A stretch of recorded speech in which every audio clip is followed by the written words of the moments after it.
ಎಲ್ಲ ವೀಕ್ಷಕರಿಗೂ ಮೊದಲಿಗೆ ನಮಸ್ಕಾರಗಳು.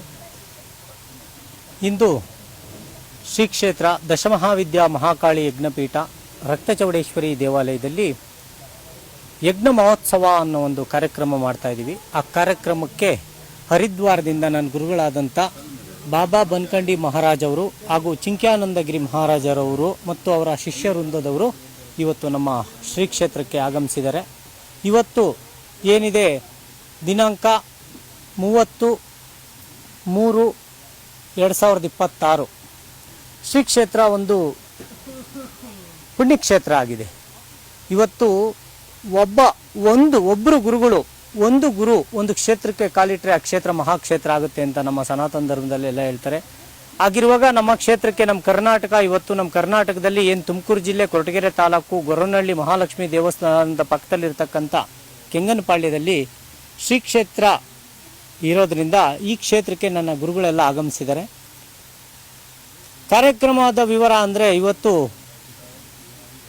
ಸನಾತನ ಹಿಂದೂ ಧಾರ್ಮಿಕ ಪರಿಷತ್ ನಮ್ಮ ಕರ್ನಾಟಕದಲ್ಲಿ ತುಂಬ ಸಂಘಟನೆಗಳು ನಿರಂತರವಾಗಿ ಕೆಲಸ ಮಾಡ್ತಾ ಇದ್ದಾವೆ.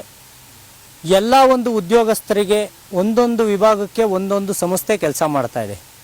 ಆದರೆ ನಮ್ಮ ಕರ್ನಾಟಕದಲ್ಲಿ ಯಾವುದೇ ಜಾತಿ ಭೇದ ಯಾವುದು ಇಲ್ಲದಂತೆ ಪ್ರತಿನಿತ್ಯ ಕೆಲಸ ಮಾಡ್ತಿರ್ತಕ್ಕಂಥ ಒಂದು ವರ್ಗ ಇದೆ. ಅದು ದೇವ್ರ ಸೇವೆ ಮಾಡ್ತಾ ಇದ್ದೀವಿ. ನಾವು ಯಾರಿಗೂ ಕೂಡ ಇದುವರೆಗೂ ಕಂಡಿಲ್ಲ. ಯಾವುದೇ ಸರ್ಕಾರಕ್ಕಾಗ್ಬೋದು, ಯಾವುದೇ ಬೇರೆ ಸಂಘ ಸಂಸ್ಥೆಗಳಿಗಾಗಲಿ ಆಗ್ಬೋದು, ಯಾರೂ ಕೂಡ ಗುರುತಿಸ್ತಾ ಇಲ್ಲ. ನಾನು ಯಾವುದೇ ಇನ್ನೊಂದು ಸಂಘ ಸಂಸ್ಥೆ ಬಗ್ಗೆ ಮಾತಾಡ್ತಾ ಇಲ್ಲ. ಇವತ್ತು ನಮ್ಮ ವರ್ಗ ಏನಿದೆ, ಒಂದು ಕಲ್ಲನ್ನು ದೇವರು ಮಾಡಿ ಆ ದೇವರಲ್ಲಿ ಸನಾತನ ಧರ್ಮವನ್ನು ಸಾರಲಿಕ್ಕೆ ಅಂತ ಹೊರಟಿರ್ತಕ್ಕಂಥವ್ರು ನಾವು. ಇವತ್ತು ನಮಗೂ ಕೂಡ ಹಲವಾರು ತೊಂದರೆಗಳು ನಡೀತಾ ಇದೆ, ಸಮಾಜದಲ್ಲಿ ಕಿರುಕುಳಗಳು ನಡೀತಾ ಇದೆ.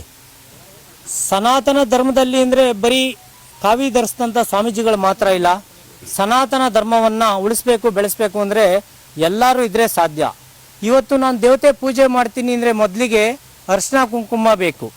ಇವತ್ತೊಂದು ಅರಿಶಿನ ಕುಂಕುಮ ವ್ಯಾಪಾರ ಮಾಡೋರಿಂದ ಕೂಡ ಸನಾತನ ಧರ್ಮ ಉಳಿತಾ ಇದೆ. ಒಬ್ಬ ರೈತ ಹೂವು ಬೆಳಿತಾನೆ, ಆ ಹೂವನ್ನ ತಗೊಂಬಂದು ದೇವ್ರಿಗೆ ಮುಡಿಸ್ತೀವಿ. ದೇವ್ರಿಗೆ ಹೂವಿಟ್ರೆ ಮಾತ್ರ ಪೂಜೆ ಮಾಡ್ತೀವಿ. ಅಲ್ಲಿಗೆ ಸನಾತನ ಧರ್ಮಕ್ಕಾಗಿ ಒಬ್ಬ ರೈತ ಕೂಡ ದುಡಿತಾ ಇದ್ದಾನೆ. ಇವತ್ತು ಯಾವುದೇ ಒಂದೇ ವರ್ಗ ಅಂತ ಹೇಳಿ ಕೆಲಸ ಮಾಡ್ತಾ ಇಲ್ಲ. ಇವತ್ತು ಸನಾತನ ಧರ್ಮದಲ್ಲಿ ಹಲವಾರು ವಿಭಾಗದಂತೆ ಕೆಲಸ ಮಾಡ್ತಾ ಇದ್ದಾರೆ.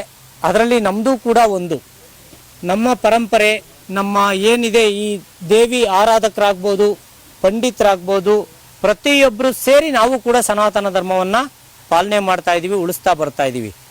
ಆದ್ದರಿಂದ ಇವತ್ತು ನಮಗೆ ಆದಂಥ ಯಾವುದೇ ರಕ್ಷಣೆ ಇಲ್ಲದೆ ಇದ್ದಿದ್ದ ಕಾರಣ ತಾಯಿ ಪ್ರೇರಣೆಯಂತೆ, ಮಹಾಕಾಳಿಯ ಆಜ್ಞೆಯಂತೆ ಇವತ್ತು ನಾನು ಶ್ರೀ ಕ್ಷೇತ್ರದಲ್ಲಿ ನನ್ನ ಗುರುಗಳ ಹಸ್ತದಿಂದ ಇವತ್ತು ಸನಾತನ ಹಿಂದೂ ಧಾರ್ಮಿಕ ಪರಿಷತ್ ಅನ್ನು ಸ್ಥಾಪನೆ ಮಾಡಿದ್ದೀನಿ. ಈ ಸಂಸ್ಥೆಯಲ್ಲಿ ಯಾರು ಬೇಕಾದರೂ ಒಂದು ಬಾಲಗ್ರಹಕ್ಕೆ ಯಂತ್ರ ಬರೆದು ಕಟ್ಟೋ ಅಂತ ಯಾವುದೇ ಒಬ್ಬ ಸಣ್ಣ ಹುಡುಗನಿಂದ ಹಿಡಿದು ಯಾರು ಬೇಕಾದರೂ ಬಂದು ಇದರಲ್ಲಿ ಸದಸ್ಯರಾಗ್ಬೋದು. ತಮ್ಮ ಕುಂದು ಕೊರತೆಗಳನ್ನ ಹೇಳ್ಕೋಬೋದು, ನಿಮಗೆ ಬೇಕಾದಂಥ ಸವಲತ್ತುಗಳನ್ನ ಪಡ್ಕೋಬೋದು. ನಾವೆಲ್ಲ ಒಟ್ಟಾಗಿ